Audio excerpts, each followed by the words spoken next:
ಕರ್ತನ ಪರಿಶುದ್ಧ ನಾಮಕ್ಕೆ ಸ್ತೋತ್ರವಾಗಲಿ.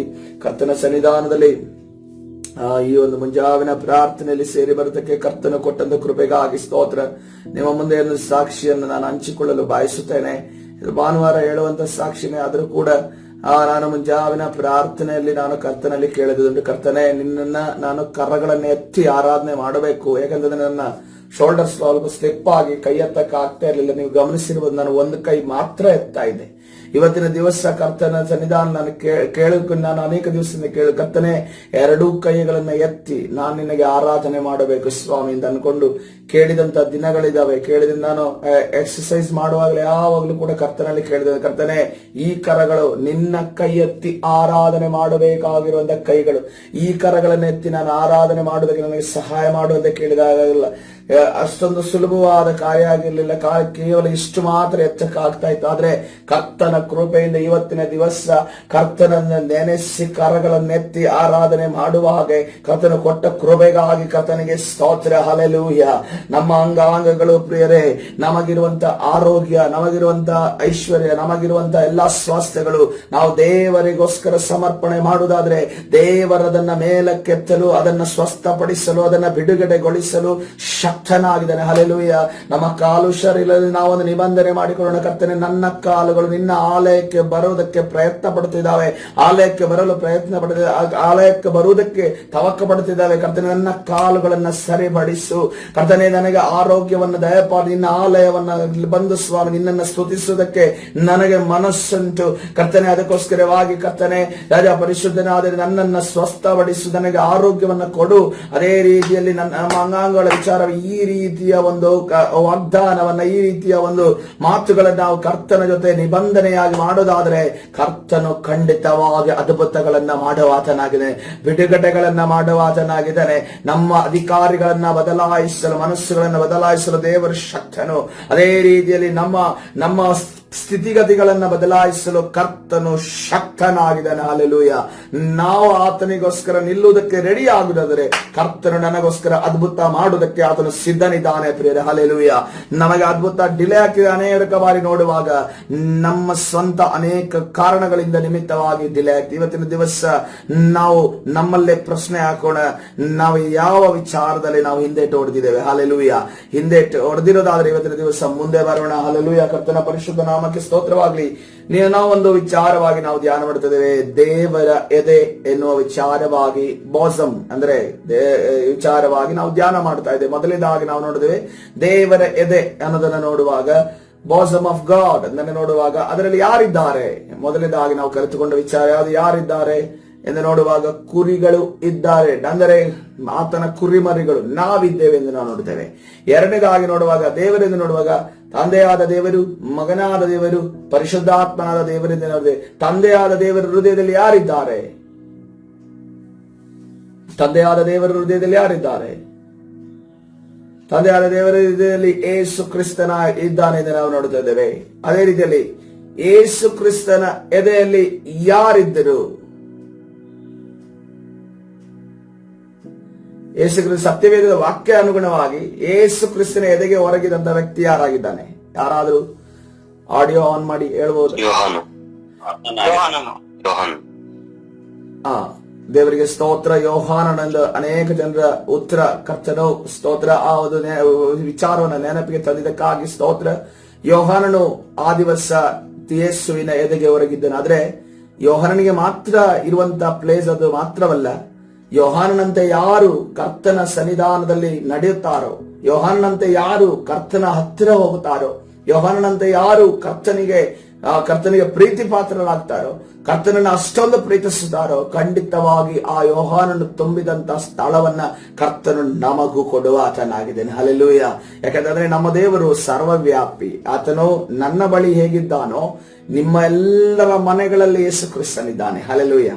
ಅದನ್ನ ಎದೆಗೆ ಹೊರಗಬೇಕು ಅಂತಂದ್ರೆ ನಿತಿನ್ ಬ್ರದರ್ ಜೊತೆ ಮಾತ್ರ ಯೇಸು ಕ್ರಿಸ್ತನ ಎದೆಗೆ ಹೊರೆಯೋದು, ಅಥವಾ ಯೋಹಾನನು ಮಾತ್ರ ಎದೆಗೆ ಹೊರಗಾಗೋದು ಅನ್ನುವಂತ ಹೇಳೋದಿಲ್ಲ. ಯಾಕಂದ್ರೆ ಆತನ ಆತ್ಮ ಸ್ವರೂಪನು, ಆತನ ಸರ್ವವ್ಯಾಪಿಯಾಗಿದ್ದಾನೆ, ಆಮ್ನಿ ಪ್ರೆಸೆಂಟ್ ಎಂದು ನಾವು ನೋಡ್ತಾ ಇದ್ದೇವೆ.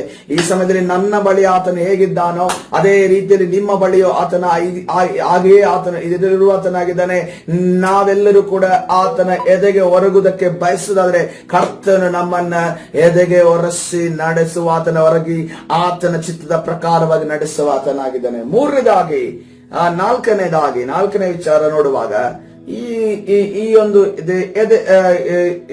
ಎದೆ ವಿಚಾರವಾಗಿ ನೋಡುವಾಗ, ಯಾರ ಎದೆ ವಿಚಾರವಾಗಿ ಸತ್ಯವೇದದಲ್ಲಿ ಇನ್ನೊಂದು ಎದೆ ವಿಚಾರವಾಗಿ ಹೇಳಲ್ಪಟ್ಟಿದೆ. ಅದು ಯಾರ ಎದೆ? ಅಬ್ರಹಾಮನ ಎದೆ ಎಂದು ನಾವು ನೋಡ್ತೇವೆ. ಹಲ್ಲೆಲೂಯಾ. ಕರ್ತನ ಪರಿಶುದ್ಧ ನಾಮಕ್ಕೆ ಸ್ತೋತ್ರವಾಗಲಿ. ಕರ್ತನ ಸನ್ನಿಧಾನದಲ್ಲಿ ಈ ಸಮಯದಲ್ಲಿ ಅಬ್ರಹಾಮನ ಎದೆ ಎಂದು ನಾವು ನೋಡ್ತಾ ಇದ್ದೇವೆ. ಅಬ್ರಹಾಮನ ಎದೆಯ ವಿಚಾರವಾಗಿ ಧ್ಯಾನ ಮಾಡೋದಕ್ಕೆ ನಾವು ಹೋಗಬೇಕು ಅಂತಂದ್ರೆ ಲೂಕನ ಸುವಾರ್ತೆ 16ನೇ ಅಧ್ಯಾಯಕ್ಕೆ ಹೋಗೋಣ. ಲೂಕನ ಸುವಾರ್ತೆ 16ನೇ ಅಧ್ಯಾಯ 19ನೇ ವಚನಕ್ಕೆ ಬರುವಾಗ ಅಲ್ಲಿ ಒಂದು ಹೆಡ್ಡಿಂಗ್ ಬರೆಯಲ್ಪಟ್ಟಿದೆ, ಭೋಗ ಪುರುಷರು ಮತ್ತು ಭಿಕ್ಷಾಗಾರನು ಇವರ ದೃಷ್ಟಾಂತ. ಹಲ್ಲೆಲೂಯಾ. ಕರ್ತನ ಪರಿಶುದ್ಧ ನಾಮಕ್ಕೆ ಸ್ತೋತ್ರವಾಗಲಿ. ಸತ್ಯವೇದದಲ್ಲಿ ಅನೇಕ ಕಡೆ ಕರ್ತನು ತನ್ನ ಪರಲೋಕದ ವಿಚಾರಗಳನ್ನ ಜನಗಳಿಗೆ ಅರ್ಥ ಮಾಡಿಸಿಕೊಳ್ಳುವುದಕ್ಕೋಸ್ಕರವಾಗಿ ಅನೇಕ ಸತ್ಯವೇದದ ಅನೇಕ ಸಾಮ್ಯಗಳನ್ನ ಕರ್ತನು ಹೇಳ್ತಾನೆ. ಅನೇಕ ಸಾಮ್ಯಗಳನ್ನ ತೆಗೆದು ಅವರಿಗೆ ಕರ್ತನು ಎಕ್ಸ್ಪ್ಲೈನ್ ಮಾಡ್ತಾನೆ, ವಿವರಿಸ್ತಾನೆ. ಆದ್ರೆ ಈ ಒಂದು ವಿಚಾರ, ಈ ಒಂದು ಸಂದರ್ಭವನ್ನು ನೋಡುವಾಗ 19ನೇ ವಚನದ ಮೇಲೆ ಇರುವಂತಹ ಹೆಡ್ಡಿಂಗ್ ಅನ್ನ ಗಮನಿಸ್ರಿ. ಭೋಗ ಪುರುಷನು ಮತ್ತು ಭಿಕ್ಷಾಗಾರನು ಇವರ ದೃಷ್ಟಾಂತ ಅಂತ ಬರೆಯಲ್ಪಟ್ಟಿದೆ. ದೃಷ್ಟಾಂತ ಅಂದ್ರೆ ಅರ್ಥ ಏನಂತಂದ್ರೆ ನಡೆದಂತ ವಿಚಾರ ಎಂದು ಅರ್ಥ. ಹಲ್ಲೆಲೂಯಾ. ನಡೆದಂತ ವಿಚಾರವನ್ನ ಕರ್ತನು ಎಲ್ಲೋ ಒಂದು ಕಡೆ ನಡೆದಂತ ವಿಚಾರವನ್ನ ಜನರ ಮುಂದೆ ಅಥವಾ ತನ್ನ ಮಕ್ಕಳ ಮುಂದೆ ಅಥವಾ ಶಿಷ್ಯರ ಮುಂದೆ ಕರ್ತನು ಹೇಳಿಕೊಡ್ತಾ ಏನಂತ ಹೇಳ್ಕೊಡ್ತಾ ಇದ್ದೇನೆ, ಒಂದು ಘಟನೆ ಈ ರೀತಿಯಲ್ಲಿ ನಡೆದಿದೆ, ಅದನ್ನ ನಾನು ನಿಮಗೆ ತಿರುಗಿ ಹೇಳ್ತಾ ಇದ್ದೇನೆ ಅನ್ನೋ ರೀತಿಯಲ್ಲಿ ಕರ್ತನು ಹೇಳ್ತಾನೆ. ಅಲ್ಲಿ ಒಬ್ಬ ಎಷ್ಟು ಜನರಿದ್ದಾರೆ ಆ ಒಂದು ಕರ್ತನೆ ಹೇಳುವಂತಹ ದೃಷ್ಟಾಂತದಲ್ಲಿ? ಒಬ್ಬ ಐಶ್ವರ್ಯವಂತನು, ಇನ್ನೊಬ್ಬ ಭಿಕ್ಷಾಗಾರನು, ಮೂರನೇದಾಗಿ ಯಾರಿದ್ದಾರೆ ಅಲ್ಲಿ? ಆತ್ಮಿಕವಾಗಿ ನೋಡಿದಾಗ ಅಬ್ರಹಾಮನೆಂದು ನಾವು ನೋಡ್ತಾ ಇದ್ದೇವೆ. ಹಲ್ಲೆಲೂಯಾ. ಆದ್ಮೇಲೆ ಸ್ಥಳ ಯಾವುದೆಂದು ನೋಡುವಾಗ ಒಂದು ಪರದೇಶ, ಇನ್ನೊಂದು ನರಕ ಎಂದು ನೋಡುತ್ತಾ ಇದ್ದೇವೆ. ಹಲ್ಲೆಲೂಯಾ. ಕರ್ತನ ಪರಿಶುದ್ಧ ನಾಮಕ್ಕೆ ಸ್ತೋತ್ರವಾಗಲಿ. ಇಲ್ಲಿ ಭೋಗ ಪುರುಷನು ಮತ್ತು ಭಿಕ್ಷಾಗಾರನ ಮಧ್ಯದಲ್ಲಿ ಸಂದರ್ಭ ಏನಂತಂದ್ರೆ, ಈ ಭೋಗ ಪುರುಷನು ಐಶ್ವರ್ಯದಲ್ಲಿ ತನ್ನ ಸಫೆಸ್ಟಿಕೇಟೆಡ್ ಆಗಿರುವಂತ ಜೀವನದಲ್ಲಿ ಬೆಳೆದ ಆತನು ಸಫೆಸ್ಟಿಕೇಟೆಡ್ ಅಂದ್ರೆ ತನ್ನ ಎಲ್ಲ ವಿಚಾರಕ್ಕೂ ತನಗೆ ಯಾವುದು ಇಲ್ಲ ಎನ್ನುವಂತ ಪರಿಸ್ಥಿತಿಯಲ್ಲಿಲ್ಲ, ಎಲ್ಲದಕ್ಕೂ ಇರುವ ಒಂದು ಸ್ಥಿತಿಯಲ್ಲಿ ಬೆಳೆದಂತ ವ್ಯಕ್ತಿ. ಈ ಭಿಕ್ಷಾಗಾರನದ ಲಾಜರನ ನೋಡುವ ಗಮನಿಸ್ರಿ, ಐಶ್ವರ್ಯವಂತನಾದ ಆ ಒಂದು ವ್ಯಕ್ತಿಯ ಹೆಸರನ್ನ ಬರೆದಿಲ್ಲ. ನಾವು ಮನುಷ್ಯರ ವಿಚಾರವಾಗಿ ನೋಡುವಾಗ ಇಲ್ಲಿ ಯಾರ ಹೆಸರುಗಳು ನೆನಪಿಗಿರ್ತವೆ ಎಂದು ನೋಡುವಾಗ ಐಶ್ವರ್ಯವಂತರ ಹೆಸರುಗಳು ನೆನಪಿದೆ. ಈಗ ಅಂಬಾನಿ ಹೆಸರು ನಮಗೆ ನೆನಪಿದೆ, ಅದೇ ರೀತಿಯಲ್ಲಿ ಅದಾನಿ ಹೆಸರು ನಮಗೆ ನೆನಪಿದೆ, ಬಿಲ್ ಗೇಟ್ಸ್ ನಮಗೆ ನೆನಪಿದೆ, ಟ್ರಂಪ್ ನಮಗೆ ನೆನಪಿದೆ. ಅದೇ ರೀತಿಯಲ್ಲಿ ಈ ರೀತಿಯ ಐಶ್ವರ್ಯವಂತರ ಹೆಸರುಗಳು ನೆನಪಿನಲ್ಲಿ ಇಡಲ್ಪಟ್ಟಿದೆ. ಆದರೆ ಈ ಒಂದು ಭಾರತ ದೇಶದಲ್ಲಿ ಕಡೂ ಬಡವರಾಗಿ ಭಿಕ್ಷಾಗಾರನ ಭಿಕ್ಷೆ ಬಿಡುತ್ತಿದ್ದಂತ ವ್ಯಕ್ತಿ ಯಾರದು ಯಾರಿಗಾದ್ರೂ ಗೊತ್ತಿದೆಯಾ? ಅವನ ಹೆಸರು ಯಾರದು ಗೊತ್ತಿದೆಯಾ? ಆದರೆ ಸತ್ಯವೇದ ಪ್ರಿಯರೇ, ಹಲ್ಲೆಲೂಯಾ, ಸತ್ಯವೇದ ಇವತ್ತಿನ ದಿವಸ ಐಶ್ವರ್ಯವಂತನ ಹೆಸರಲ್ಲಿ ಬರೆಯಲ್ಪಟ್ಟಿಲ್ಲ. ಯಾರ ಹೆಸರು ಬರೆಯಲ್ಪಟ್ಟಿದೆ? ಭಿಕ್ಷಾಗಾರನಾದ ಲಾಜರನ ಹೆಸರು ಬರೆಯಲ್ಪಟ್ಟಿದೆ. ಹಲ್ಲೆಲೂಯಾ. ಈ ಲೋಕಕ್ಕೂ ಸತ್ಯವೇದಕ್ಕೂ ಇರುವಂತ ಡಿಫರೆನ್ಸ್ ಇದೇನೆ. ಕರ್ತನು ಹೇಳ್ತಿರೋದು ಈ ಲೋಕ ಯಾವ ರೀತಿಯಲ್ಲಿ ಹೋಗ್ತಾ ಇದೆಯೋ ಅದರ ತದ್ವಿರುದ್ಧವಾಗಿ ಈ ಒಂದು ಸತ್ಯವೇದದ ಕರ್ತನ ನಿಬಂಧನೆಗಳು ಹೋಗುವಂತದ್ದಾಗಿದೆ. ಕರ್ತನು ಜ್ಞಾನಿಗಳನ್ನ ನಾಚಿಸುವುದಕ್ಕೋಸ್ಕರವಾಗಿ ಅಜ್ಞಾನಿಗಳನ್ನ ಆರಿಸಿಕೊಂಡನು. ಹಲ್ಲೆಲೂಯಾ. ಆತನು ವಿವೇಕಹೀನರನ್ನ ಉಳ್ಳವರನ್ನ ನಾಚಿಸುವುದಕ್ಕೋಸ್ಕರವಾಗಿ ವಿವೇಕಹೀನರನ್ನ ಆರಿಸಿಕೊಂಡನು. ಬಲ ಉಳ್ಳವರನ್ನ ನಾಚಿಸುವುದಕ್ಕೋಸ್ಕರವಾಗಿ ಬಲಹೀನರನ್ನ ಆರಿಸಿಕೊಂಡನು. ಅದೇ ರೀತಿಯಲ್ಲಿ ಐಶ್ವರ್ಯವಂತರನ್ನ ನಾಚಿಸೋದಕ್ಕೋಸ್ಕರವಾಗಿ ಆದನು ದರಿದ್ರರನ್ನ, ಕಷ್ಟದಲ್ಲಿರುವವರನ್ನ, ವೇದನೆಯಲ್ಲಿರುವವರನ್ನ, ಬಾಧೆಯಲ್ಲಿರುವವರನ್ನ, ಕಣ್ಣೀರು ಸುರಿಸುವವರನ್ನ ಕರ್ತನು ಆರಿಸಿಕೊಂಡನೆಂದು ನಾವು ನೋಡುತ್ತೇವೆ. ಹಲ್ಲೆಲೂಯಾ. ಕರ್ತನ ಪರಿಶುದ್ಧ ನಾಮಕ್ಕೆ ಸ್ತೋತ್ರವಾಗಲಿ. ಇವತ್ತಿನ ದಿವಸ ನಾವು ಮನುಷ್ಯರು, ನಾವು ಐಶ್ವರ್ಯವಂತರಿಗೆ ಇನ್ಫ್ಲುಯೆನ್ಸ್ ಮಾಡುವಂತ ಪ್ರಭಾವಿ ವ್ಯಕ್ತಿಗಳಿಗೆ ನಾವು ಬೆಲೆ ಕೊಡ್ತೇವೆ. ಆದರೆ ಸತ್ಯವೇದ ಯೇಸು ಕ್ರಿಸ್ತನು ಆದರೂ ಯಾರು ಕಷ್ಟದಲ್ಲಿದ್ದಾರೋ, ನೋವಿನಲ್ಲಿದ್ದಾರೋ, ಬಾಧೆಯಲ್ಲಿದ್ದಾರೋ ಅವರಿಗೆ ಬೆಲೆ ಕೊಡುವಂತ ದೇವರು ಆತನಾಗಿದ್ದಾನೆ. ಹಲ್ಲೆಲೂಯಾ. ನಾವು ಒಂದನ್ನು ತಿಳಿದುಕೊಳ್ಳಬೇಕು, ನಾವು ಕೂಡ ಸತ್ಯವೇದದಲ್ಲಿರುವಂತಹ ಯೇಸು ಕ್ರಿಸ್ತನ ರೀತಿಯಲ್ಲೇ ಯಾರು ಕಷ್ಟದಲ್ಲಿದ್ದಾರೋ, ಯಾರು ವೇದನೆಯಲ್ಲಿದ್ದಾರೋ, ಯಾರು ಬಾಧೆಯಲ್ಲಿದ್ದಾರೋ, ಯಾರು ಕಣ್ಣೀರಿನಲ್ಲಿದ್ದಾರೋ ಅವರಿಗೆ ನಾವು ಪ್ರಾಮುಖ್ಯತೆಯನ್ನ ಕೊಡುವಂತವರು ಆವಾಗಿರಬೇಕು. ಹಲ್ಲೆಲೂಯಾ. ಕರ್ತನ ಪರಿಶುದ್ಧನ. ಯಾಕಂತಂದ್ರೆ ಅಂತವರಿಗೆ ಇಲ್ಲಿ ಈ ಒಂದು ಲೋಕದಲ್ಲಿ ಯಾರು ಕೂಡ ಅವರು ಒಂಟಿಯಾಗಿ ಓಡಾಡ್ತಾ ಇದ್ದಾರೆ. ಆ ಒಂಟಿಯಾಗಿ ಓಡಾಡುವಂತ ಕರಗಳಿಗೆ ಯೇಸು ನಮ್ಮ ಮುಖಾಂತರವಾಗಿ ಕರಗಳನ್ನು ಕೊಡುವಾಗೆ ಕರ್ತನು ಈ ದಿನಮಾನಗಳಲ್ಲಿ ನಮ್ಮನ್ನು ನಡೆಸುವುದಾಗಲಿ ಪ್ರಿಯರೇ. ಹಲ್ಲೆಲೂಯಾ. ಕರ್ತನ ಪರಿಶುದ್ಧ ನಾಮಕ್ಕೆ ಸ್ತೋತ್ರವಾಗಲಿ. ಕರ್ತನ ಸನ್ನಿಧಿಯಲ್ಲಿ ಇಲ್ಲಿ ಈ ಐಶ್ವರ್ಯವಂತನು ನೋಡ್ರಿ, ಆತನ ಎಲ್ಲ ತನ್ನ ಭೋಗದಲ್ಲಿ ಆತನ ವೈಭವದೊಡನೆ ಜೀವನ ಮಾಡ್ತಾನೆ. ಈ ಭಿಕ್ಷೆಗಾರ ನೋಡುವಾಗ ಅದೇ ಐಶ್ವರ್ಯದಿಂದ ಮನೆಯ ಭಾಗದಲ್ಲಿ ಭಿಕ್ಷೆ ಬೇಡ್ತಾನೆ. ಭಿಕ್ಷೆ ಬೇಡಿದಾಗ ಒಂದು ದಿವಸ ಇವರಿಬ್ಬರು ಸತ್ತು ಹೋಗ್ತಾರೆ. ಒಬ್ಬ ಸತ್ತು ಹೋದವನು ಅದನ್ನು ನರಕಕ್ಕೆ ಸೇರ್ತಾನೆ. ಇನ್ನೊಬ್ಬ ಸತ್ತು ಹೋದವನು ಎಲ್ಲಿ ಸೇರ್ತಾನಂತೆ? ಅವನು ಹೋಗಿ ಅಬ್ರಹಾಮನ ಭಿಕ್ಷಾಗಾರನು ಸತ್ತನು. ದೇವದೂತರು ಏನ್ ಮಾಡಿದ್ರಂತೆ? ದೇವದೂತರು ಅವನನ್ನು ತೆಗೆದುಕೊಂಡು ಹೋಗಿ ಅಬ್ರಹಾಮನ ಎದೆಗೆ ಒರಗಿಸಿದರು. ಆ ಐಶ್ವರ್ಯವಂತನು ಸಹ ಸತ್ತನು. ಅವನಿಗೆ ಉತ್ತರ ಕ್ರಿಯೆಗಳಾದವು. ಹಲ್ಲೆಲೂಯಾ. ಕರ್ತನ ಪರಿಶುದ್ಧ ನಾಮಕ್ಕೆ ಸ್ತೋತ್ರವಾಗಲಿ. ನಾವು ಸತ್ತ ನಂತರ ನಮ್ಮ ಒಂದು ಶರೀರದ ವಿಚಾರವಾಗಿ ಬಹಳ ನಮಗೆ ಸಾಯೋ ತನಕ ಏನೋ ಪ್ರೀತಿ ಇರೋದಿಲ್ಲ. ಸತ್ತ ನಂತರ ಒಂದು ಪ್ರೀತಿ ಉಕ್ಕಿ ಬರುತ್ತೆ ನೋಡ್ರಿ. ಸತ್ತ ನಂತರ ಭಿಕ್ಷಾಗಾರದ ಭಿಕ್ಷುಕನ ಆ ಒಂದು ಶವ ಅದನ್ನ ಎಲ್ಲಿ ಗಾರ್ಬೇಜಿಗೆ ಬಿಸಾಡಿದ್ರೆ ಗೊತ್ತಿಲ್ಲ. ಆದ್ರೆ ಅಲ್ಲಿ ಐಶ್ವರ್ಯವಂತನ ಶವವನ್ನ, ಐಶ್ವರ್ಯವಂತನ ಆ ಒಂದು ಬಾಡಿಯನ್ನ ಏನ್ ಮಾಡ್ತಾರಂತೆ? ಉತ್ತರ ಕ್ರಿಯೆಯನ್ನ ಮಾಡ್ತಾರೆ. ಆದ್ರೆ ಉತ್ತರ ಕ್ರಿಯೆಯನ್ನ ಮಾಡಿದಂತ ಐಶ್ವರ್ಯವಂತನ ಆತ್ಮ ಎಲ್ಲೋಯ್ತು? ಅದು ನರಕಕ್ಕೆ ಹೋಯ್ತು ಎಂದು ನಾವು ನೋಡ್ತೇವೆ. ಉತ್ತರ ಕ್ರಿಯೆಯನ್ನ, ಯಾವುದೇ ಮರ್ಯಾದೆಯನ್ನ ಕೊಡದೇ ಇರುವಂತ, ಗೌರವವನ್ನು ಕೊಡದೇ ಇರುವಂತ ಈ ಭಿಕ್ಷಾಗಾರನದ ಲಾಜರನ ಆತ್ಮ ಎಲ್ಲೋಯ್ತು? ಅಬ್ರಹಾಮನ ಎದೆಗೆ ಹೊರಗಿಕೊಂಡಿದೆ ನೋಡಿ. ಇದೇ ಒಂದು ನಮ್ಮ ಜೀವಿತದ ಸತ್ಯ ಪ್ರೇರಣೆ. ನಾವು ಬಹಳ ಇಮೋಷನಲ್ ಆಗ್ತೇವೆ ಸತ್ತ ನಂತರ ಶರೀರದ ಬಗ್ಗೆ. ಸತ್ತ ನಂತರ ಓಡಿ ಹೋಗ್ತೇವೆ. ಯಾರಿದ್ರು ಕೂಡ ಅವರಿಗೆ ಕೊನೆಯ ಬಾರಿ ನಾನು ಮುಖ ನೋಡ್ಬೇಕು ಅಂತ ಅನ್ಕೊಂಡು ಭಾವಿಸ್ತೇವೆ. ಸತ್ತ ನಂತರ ನಾನು ಕೊನೆಯ ಬಾರಿ ಅವರನ್ನು ನೋಡಿದ್ದೇನೋ ಇಲ್ವೋ ಅಂತ ಅನ್ಕೊಂಡು ಸತ್ತವನಿಗೆ ಗೊತ್ತಾಗುತ್ತಾ? ಗಾರ್ಬೇಜಿಗೆ ಬಿಸಾಡಿದಂತ ಶವ ಯಾವ ರೀತಿಯಲ್ಲಿ ಅದು ಆ ಕ್ರಿಯೆಗೆ ಒಳಗಾಗುತ್ತೋ, ಹುಳಗಳಿಂದ ತಿನ್ನಲ್ಪಡುತ್ತೋ, ಅದೇ ರೀತಿಯಲ್ಲಿ ದೊಡ್ಡ ಪ್ರೊಸೆಷನ್ ಮಾಡಿ ಮಣ್ಣಲ್ಲಿ ಹೂಣಲ್ಪಟ್ಟಂತ ಶರೀರವು ಕೂಡ ಅದೇ ರೀತಿಯಲ್ಲಿ ಸಾಯೋದು. ಇದೆರಡೂ ಕೂಡ ಒಂದೇ ರೀತಿಯಲ್ಲಿ ಹುಳಗಳಿಂದ ತಿನ್ನಲ್ಪಡ್ತವೆ. ಅದಕ್ಕೋಸ್ಕರವಾಗಿ ನಾನು ಕೆಲವರನ್ನ ಗಮನಿಸಿದ್ದೇನೆ. ಸತ್ತರೆ ಸಾಕು ಅವ್ರು ಇಮೋಷನಲ್ ಆಗ್ಬಿಟ್ಟು, ಯಾರು ಸತ್ತರು ಕೂಡ ಇಮೋಷನಲ್ ಓಟ ಒಂದೇ ಸಾರಿ ಅವರನ್ನ ನೋಡೋದಕ್ಕೆ. ಯಾಕೆ ಅಷ್ಟೊಂದು ಇಮೋಷನಲ್ ಆಗ್ತೀರಾ? ಯಾಕೆ ಅಷ್ಟೊಂದು ದುಃಖ ಪಡಿತಾರೆ? ಯಾಕೆ ಅಷ್ಟೊಂದು ನಿಮಗೆ ವಿಲವಿಲ ಅಂತ ಒದ್ದಾಡ್ತೀರಾ? ಎಲ್ರೂ ಕೂಡ ಸಾಯಲೇಬೇಕು. ಸಾವು ಮತ್ತು ಹುಟ್ಟು ಮತ್ತು ಮರಣ ಅನ್ನೋದು ಎಲ್ಲವೂ ಕೂಡ ಇಟ್ಟಲ್ಪಟ್ಟಿದೆ ಪ್ರಿಯರೇ. ಇಟ್ಸ್ ಅ ಪ್ರಾಕ್ಟಿಕಲ್ ಥಿಂಗ್, ಪ್ರಾಯೋಗಿಕವಾದ ವಿಚಾರ. ಒಬ್ಬ ಹುಟ್ಟಿದ್ರೆ ನಾಳೆ ದಿವಸ ಅವನೊಬ್ಬನ ಸಾಯಲೇಬೇಕು. ಅದಕ್ಕೋಸ್ಕರವಾಗಿ ಹೆಚ್ಚಾದ ಒಂದು ನಾವು ಟೆನ್ಷನ್ ತಗೊಳ್ಳೋದು, ಅಥವಾ ಓಡಿ ಹೋಗೋದು, ಅಥವಾ ಯಾರು ಸತ್ರು ಕೂಡ ಹೋಗೋದು ಅನ್ನುವಂತ ಆಲೋಚನೆ ನಮ್ಮಿಂದ ತೆಗೆದು ಹಾಕೋಣ. ಯಾಕಂದ್ರೆ ಅನೇಕ ಬಾರಿ ಇಂಥ ವಿಚಾರಗಳಲ್ಲಿ ಮುಂದೆ ಹೋಗಿ ಮಾಡಿ ಸತ್ತಂತ ವಿಚಾರಗಳು ಓಡೋಡಿ ಅನ್ಯ ಜನರ ವಿಚಾರಗಳಿಗೆ ಓಡೋಡಿ ಅನೇಕ ದುರಾತ್ಮಗಳು ಆ ಸಮಯದಲ್ಲಿ, ಯಾಕೆಂದ್ರೆ ಆ ಸಮಯದಲ್ಲಿ ಅಲ್ಲಿ ಇರುವಂತ ಸುತ್ತಲ ಜಾಗದಲ್ಲಿ ದುರಾತ್ಮಗಳು ಹಿಡ್ಕೊಂಡು ಹೋಗೋದಕ್ಕೆ ಯಾರು ಇರೋದಿಲ್ಲ, ಎಲ್ಲ ಅನ್ಯ ಜನರೇ ಇರ್ತಾರೆ.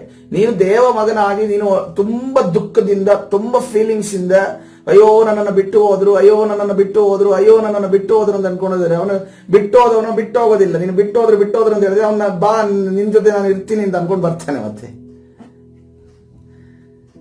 ಆದ್ಮೇಲೆ ನೀವು ಮನೆಯಲ್ಲಿ 3 ಜನ ಸದಸ್ಯರಾದ್ರೆ ಇನ್ನೊಬ್ಬ ಸದಸ್ಯನಾಗಿ ನಿನ್ ಜೊತೆ ಇರ್ತಾನೆ. ಅದಕ್ಕೊಪ್ಪಿಗೆ ಇದೆಯಾ? ಅದಕ್ಕೊಪ್ಪಿಗೆ ಇಲ್ಲ.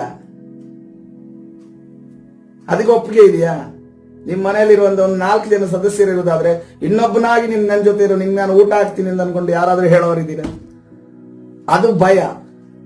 ಆದ್ರೂ ಕೂಡ ಈ ಶವ ಸಂಸ್ಕಾರಕ್ಕೆ ಓಡಿ ಓಡಿ ಓಡಿ ಹೋಗುವಂತ ಒಂದು ಸ್ವಭಾವ ನಮ್ಮಲ್ಲಿದೆ, ಆ ಒಂದು ಇಮೋಷನ್ಸ್ ನಮ್ಮಲ್ಲಿದೆ.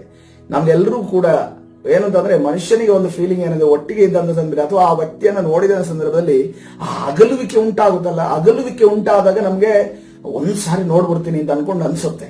ಬಟ್ ಆ ಫೀಲಿಂಗ್ ಎಲ್ಲಾ ಸಮಯದಲ್ಲಿ ನಾವು ಆತರ ಇಟ್ಕೊಳ್ಳೋದು ಬಹಳ ಡೇಂಜರಸ್ ಆದ ವಿಚಾರ. ಇದನ್ನ ನಾನು ಮುಂದೆ ಟಚ್ ಮಾಡಕ್ ಹೋಗೋದಿಲ್ಲ. ಮುಂದೆ ಹೋಗೋಣ.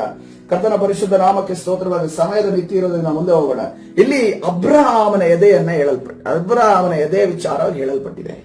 ಅಬ್ರಹಾಮನ ಎದೆ ವಿಚಾರ ನಮ್ಗೆ ಅಬ್ರಹಾಮನ ಎದೆಗೆ ಒರಗುವಂತ ಪರಿಸ್ಥಿತಿ. ಹಾಗಾದ್ರೆ ನಾವು ಸತ್ತವರೆಲ್ಲರೂ ಕೂಡ ಅಬ್ರಹಾಮನ ಎದೆಗೆ ಒರಗುತ್ತೇವಾ ಅನ್ನೋದನ್ನ ಪ್ರಶ್ನೆ ಬರುತ್ತೆ. ಯಾಕಂದ್ರೆ ಸಾವು ಅನ್ನೋದು 2 ರೀತಿಯ ಮರಣ ಇದ್ದಾವೆ. ಒಂದು ಶಾರೀರಿಕ ಮರಣ, ಇನ್ನೊಂದು ಆತ್ಮಿಕ ಮರಣ. ಶಾರೀರಿಕ ಮರಣ, ನಮ್ಮ ದೇಹದಿಂದ ನಮ್ಮ ಆತ್ಮವು ಬೇರ್ಪಡುತ್ತದೆ. ತದನಂತರ ಆತ್ಮ ಕೆಲವರಿಗೆ ಯಾವ ರೀತಿಯಲ್ಲಿ ದೇವರು ಆತನ ಪರಲೋಕಕ್ಕೆ ತೆಗೆದುಕೊಂಡು ಹೋಗ್ತಾನೆ ನೋಡುವಾಗ ರಹಸ್ಯವಾಗಿ ಬಂದು ತೆಗೆದುಕೊಂಡು ಹೋಗ್ತಾನೆ. ಕೆಲವರಿಗೆ ದೇವರು ನಿದ್ರಾವಸ್ಥೆಯನ್ನ ಕಳಿಸಿ ಆ ನಿದ್ರಾವಸ್ಥೆಯಲ್ಲಿ ಅವರು ಕೊನೆಯ ಕಾಲದ ನ್ಯಾಯ ತೀರ್ಪಿನ ಸಮಯ ಬಂದಾಗ ಅವರು ಎಬ್ಬಿಸಲ್ಪಟ್ಟು ಅವರೊಂದು ಹೊಸ ಶರೀರವನ್ನ ರೂಪಾಂತರ ಹೊಂದಿ ಅವರು ಪರಲೋಕಕ್ಕೆ ಸೇರ್ತಾರೆ. ಈ ಒಂದು ಪರದೇಶಿ ಅನ್ನುವಂತ ಸ್ಥಳ ನಾವು ನೋಡ್ತಾ ಇದ್ದೇವೆ. ನಮಗೆ ಪರದೇಶಿ ಅನ್ನುವಂತ ಸ್ಥಳ ಅದ ಆ ಒಂದು ಸ್ಥಳದ ಒಂದು ಪರಿಚಯ ಯಾವಾಗಾಯ್ತು ಎಂದು ನೋಡುವಾಗ ಯೇಸು ಕ್ರಿಸ್ತನು ತಾನು ಶಿಲುಬೆಯಲ್ಲಿರುವಂತಹ ಸಂದರ್ಭದಲ್ಲಿ ಒಬ್ಬ ಕಳ್ಳನು ಕೇಳ್ತಾನೆ, ನೀನು ಮತ್ತೆ ತಿರುಗಿ ಬರುವಾಗ ನನ್ನನ್ನು ನೆನೆಸಿಕೊ ಎಂದು ಕೇಳುವಾಗ ನೀನು ಈ ಒಂದು ಮಾತನ್ನ ಹೇಳಿದರ ನಿಮಿತ್ತವಾಗಿ ನೀನು ನನ್ನ ಮೇಲೆ ನಾನು ನಿನಗೆ ಪರಲೋಕ ರಾಜ್ಯವನ್ನು ಕೊಡಲು ಶಕ್ತನು ಎಂದು ನೀನು ನಂಬಿದರ ನಿಮಿತ್ತವಾಗಿ ನಾನು ನಿನ್ನನ್ನು ಈ ಹೊತ್ತೇ ನಿನ್ನ ಪರದೇಶಿಗೆ ನಾನು ಕರೆದುಕೊಂಡು ಪರಲೋಕಕ್ಕೆ ಕರೆದುಕೊಂಡು ಹೋಗ್ತೇನೆ ಎಂದು ಹೇಳಿಲ್ಲ. ದೇವರು ಹೇಳಿದ್ದು ಪರದೇಶಿಗೆ ಕರೆದುಕೊಂಡು ಹೋಗ್ತೇನೆ. ಯಾಕಂದ್ರೆ ಪರಲೋಕ ಬೇರೆ, ಪರದೇಶ ಬೇರೆ. ಅಂದ್ರೆ ಬೇರೆ ಬೇರೆ ಅಂತಂದ್ರೆ ಎಲ್ಲೋ ಒಂದು ಕಡೆ ಅಂತಲ್ಲ.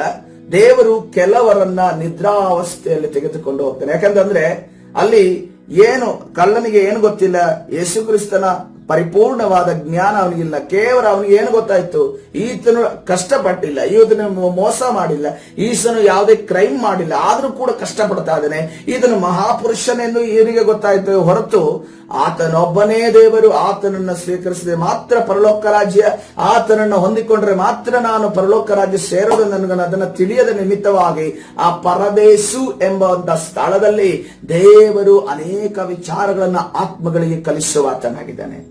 ಇದೆಲ್ಲಿ ನಾವು ತಿಳ್ಕೊಳ್ಳಬಹುದು ನೋಡುವಾಗ ನೋಡ್ರಿ, ದಾನಿಯೇಲನ ವಿಚಾರವಾಗಿ ಕರ್ತನೆ ಹೇಳ್ತಾನೆ, ನೀನು ನಿದ್ರೆ ವಿಶ್ರಾಂತಿಗೆ ಹೋಗು, ನಾನು ಬರುವ ತನಕ ನಾನು ನಿನ್ನನ್ನು ಕರೆಯೋ ತನಕ ನೀನು ನಿದ್ದೆಯಿಂದ ಏಳಬೇಡ ಅಂತ ಅನ್ಕೊಂಡು ಒಂದು ವಾಕ್ಯ ಅಲ್ಲಿ ದಾನಿಯೇಲನ ಪ್ರವಾದನೆ ಗ್ರಂಥ ಕೊನೆಯ ಒಂದು ಅಧ್ಯಾಯದಲ್ಲಿ ನಾವು ನೋಡ್ತೇವೆ.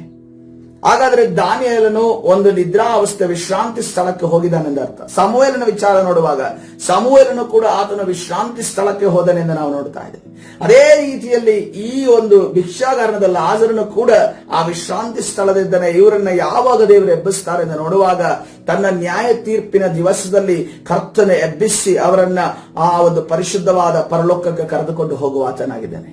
ಹಾಗಾದ್ರೆ ಇನ್ನೊಂದು ಪ್ರಶ್ನೆ ಬರುತ್ತೆ, ಈ ನಿದ್ರೆ ಅವಸ್ಥೆ ಅಥವಾ ವಿಶ್ರಾಂತಿಯ ಸ್ಥಳದಲ್ಲಿ ಅಬ್ರಹಾಮ ಏನ್ ಮಾಡ್ತಾ ಇದ್ದಾನೆ? ನೋಡ್ರಿ, ಒಂದನ್ನ ನಾವು ನೆನಪಿನಲ್ಲಿಟ್ಟುಕೊಳ್ಬೇಕು. ಸೇವೆ ಅಥವಾ ದೇವರಿಗೋಸ್ಕರ ಮಾಡುವಂತ ಕಾರ್ಯ ಅಂತಂದ ಕೂಡಲೇ ಕೇವಲ ಈ ಲೋಕದಲ್ಲಿ ಮಾತ್ರ ನಮಗೆ ಕೆಲಸ ಅಲ್ಲ, ಈ ಲೋಕದಲ್ಲಿ ಮಾತ್ರ ಕಾರ್ಯಗಳಲ್ಲ. ಈ ಲೋಕವನ್ನ ಬಿಟ್ಟು ಹೋದ ನಂತರ ನಮಗೆ ಅನೇಕ ಜವಾಬ್ದಾರಿಗಳು ವಹಿಸಲ್ಪಡುತ್ತವೆ. ಯಾವ ರೀತಿಯಲ್ಲಿ ಅಬ್ರಹಾಮನಿಗೆ ಜವಾಬ್ದಾರಿಗಳು ವಹಿಸಲ್ಪಟ್ಟಿತ್ತೋ ಅದೇ ರೀತಿಯಲ್ಲಿ ಜವಾಬ್ದಾರಿಗಳು ವಹಿಸಲ್ಪಡುತ್ತವೆ. ಆ ಜವಾಬ್ದಾರಿಗಳನ್ನು ನಿಭಾಯಿಸುವುದಕ್ಕೆ ನಾವು ಯೋಗ್ಯರು ಎನ್ನುವುದಾದರೆ ಕರ್ತನು ನಮಗೆ ಆ ಜವಾಬ್ದಾರಿಯನ್ನು ಕೊಡುವಾತನಾಗಿದೆ.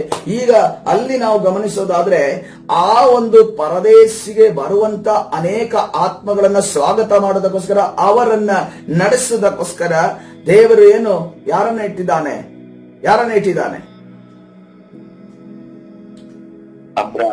ಅಬ್ರಹಾಮನನ್ನ ಕರ್ತನ ಇಟ್ಟಿದ್ದಾನೆ ನೋಡ್ತೇವೆ. ಯಾರನ್ನ ಇಟ್ಟಿದ್ದಾನೆ? ನಮ್ಮ ಮುಖ ಹಂಗೆ ಆಗ್ಬಿಡ್ತು, ಏನ್ ಕೇಳ್ತಿದಾರಲ್ಲಪ್ಪ ಅರ್ಥನೇ ಆಗ್ತಾ ಇಲ್ವಲ್ಲ ಅನ್ನೋ ರೀತಿಯಲ್ಲಿ ಮುಖ ಅನಿಸ್ತು ಎಲ್ಲರದು.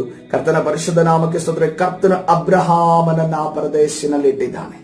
ಸೊ ಒಂದನ್ನು ನಾವು ತಿಳಿದುಕೊಳ್ಳಬೇಕು, ನಮ್ಮ ಶರೀರದಲ್ಲಿ ನಾವು ಇರುವಾಗ ಮಾತ್ರ ನಾವು ದೇವರಿಗೆ ಕಾರ್ಯಗಳನ್ನ ಸೇವೆಗಳನ್ನ ಮಾಡೋದು ಮಾತ್ರವಲ್ಲ, ನಾವು ಪರಲೋಕದಲ್ಲಿ ಕೂಡ ನಾವು ಕಾರ್ಯಗಳನ್ನ ಮಾಡುವವರಾಗಿರ್ತೇವೆ, ಕೆಲಸಗಳನ್ನ ಮಾಡುವವರಾಗಿರ್ತೇವೆ. ಅದಕ್ಕೋಸ್ಕರವಾಗಿ ಕರ್ತನು ಪ್ರಕಟಣೆ ಪುಸ್ತಕದಲ್ಲಿ ನಾನು ನಿಮ್ಮನ್ನ ಅನೇಕ ಪಟ್ಟಣಗಳನ್ನ ಆಳುವುದಕ್ಕೆ ನೇಮಿಸ್ತೇನೆ ಎಂದು ಹೇಳಿದೆ. 1000 ವರ್ಷಗಳ ಕರ್ತನ ಆಳ್ವಿಕೆಯಲ್ಲಿ ಪಟ್ಟಣಗಳ ಮೇಲೆ ನಿಮ್ಮನ್ನ ರಾಜರುಗಳಾಗಿ, ನಿಮ್ಮನ್ನ ಅದನ್ನ ಮೇಲ್ವಿಚಾರಕರಾಗಿ ನಾನು ನೇಮಿಸ್ತೇನೆ ಎಂದು ಅನ್ಕೊಂಡು ಹೇಳಿದ್ದು.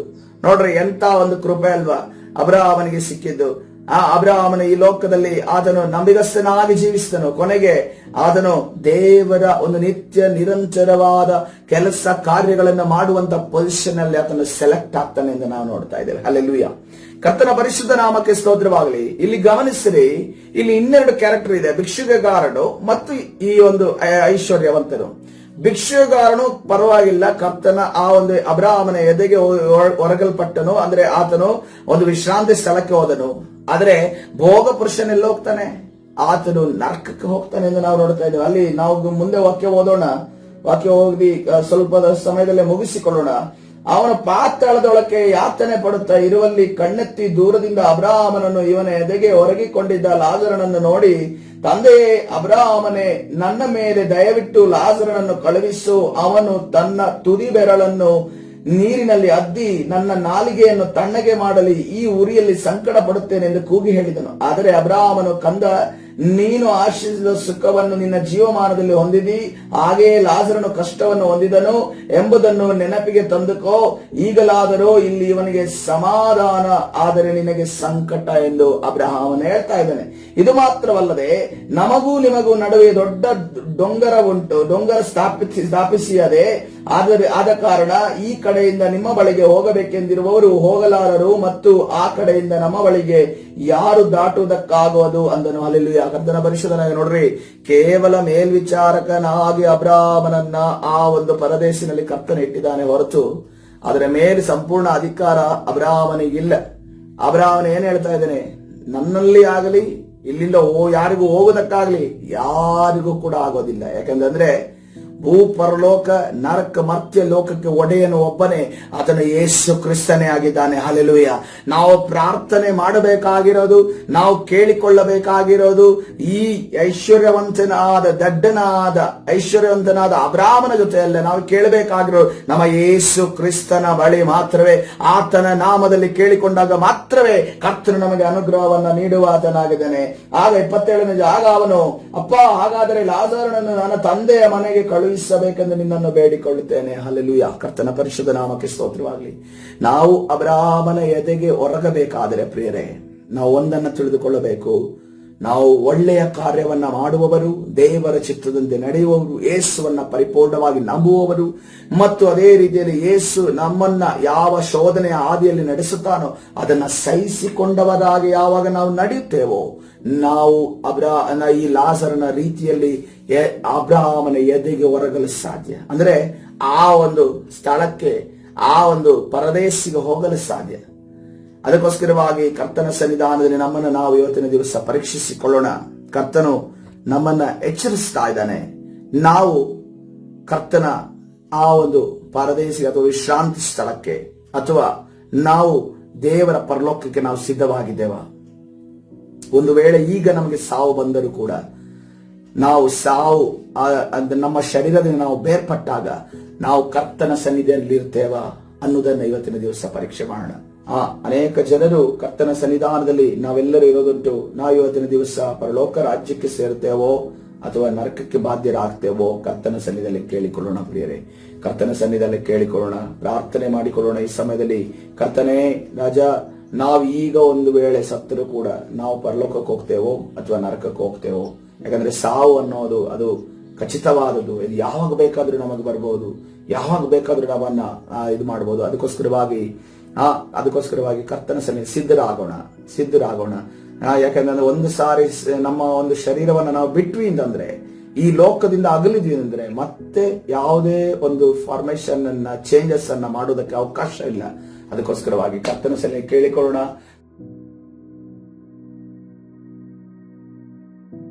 ಕರ್ತನೇ ರಾಜ, ನಾವು ನಿನ್ನ ರಾಜ್ಯಕ್ಕೆ ಬರುವಾಗ ನಮ್ಮನ್ನು ನಡೆಸು. ಯಾವ ರೀತಿಯಲ್ಲಿ ಕರ್ತನೇ ರಾಜ ಲಾಜರನ ಭಿಕ್ಷುಕನಾದ ಲಾಜರನಿಗೆ ಆ ಕೃಪೆ ದೊರಕಿತೋ ಅದೇ ಕೃಪೆ ನಮಗೆ ದೊರಕುವುದಕ್ಕಾಗಿ ನಿನಗೆ ಸ್ತೋತ್ರ.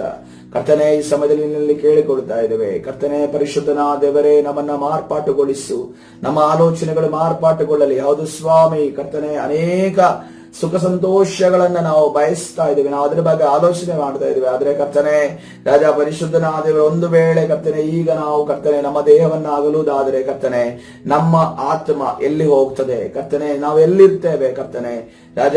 ದೇಹ ಅನ್ನೋದು ಅದು ಕೇವಲ ಒಂದು ಪೊರೆ ಇದ್ದ ಹಾಗೆ, ಪೊರೆ ಬಿದ್ದ ಕೂಡಲೇ ಕರ್ತನೆ ನಾವು ಒಳಗಡೆ ಏನು ಆತ್ಮ ನಾವಿದ್ದೇವೆ ಅದು ನಾವು ಆಗಿದ್ದೇವೆ ಕರ್ತನೆ. ನಾವು ಕರ್ತನೆ ರಾಜ ನಿನ್ನ ಸನ್ನಿಧಿಗೆ ಬರುವ ಹಾಗೆ, ನಿನ್ನ ಪರಲೋಕ ರಾಜ್ಯಕ್ಕೆ ಬರುವ ಹಾಗೆ ನಮ್ಮ ಒಬ್ಬೊಬ್ಬರನ್ನು ನಡೆಸು ಕರ್ತನೆ ರಾಜ. ನಮ್ಮನ್ನ ಸ್ವಾಮಿ ನರಕಕ್ಕೆ ಕರೆದುಕೊಂಡು ಹೋಗಿ ನಮ್ಮಲ್ಲಿ ಬಲಹೀನತೆಯನ್ನು ತುಂಬಿ ಕೆಟ್ಟ ಆಲೋಚನೆಯನ್ನು ತಂದಾಕುವಂತ ಎಲ್ಲ ಸೈತಾನನ ಕಾರ್ಯಗಳನ್ನ ನಜರೇತಿನ ಯೇಸುವಿನ ನಾಮದಲ್ಲಿ ಬಾಂಧಿಸಿ ಮುರಿದಾಕ್ತೇನೆ. ನಿನ್ನ ಪರಿಶುದ್ಧ ರಕ್ತವನ್ನು ಪ್ರೋಕ್ಷಿಸ್ತೇನೆ. ಬಿಡುಗಡೆ ಕೊಡು, ನಿನ್ನ ತಾನೇ ನಡೆಸು.